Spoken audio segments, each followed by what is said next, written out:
In this video, I'm going to teach you how to use SpacePod in Dragon Block C. It's a very easy process, so make sure to follow along. This SpacePod is an interplanetary vehicle, so you will be able to use this to hover and eventually travel to other planets. So, in order to get this SpacePod, you will be able to craft it like this, or you might win it as a drop after a fight.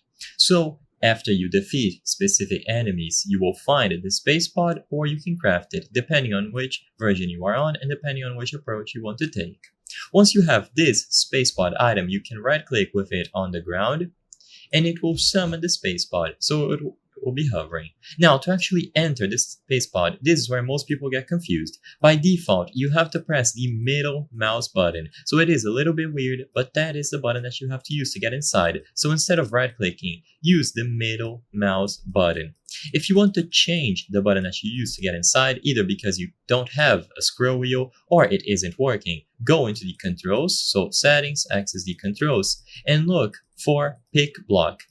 When you edit the button that you use for this action, it will also change the button that you use to get inside of the space pod. So by changing this button, you will be changing how you get inside. You can assign it to any other button, for example, U, Y, T. You can use backspace, whatever you prefer.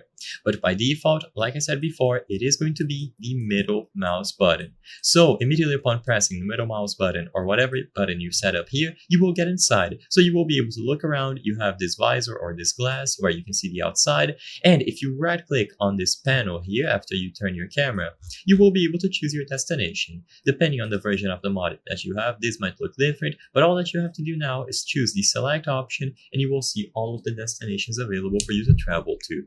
I hope I was able to help you on how to use SpacePod in Dragon Block C.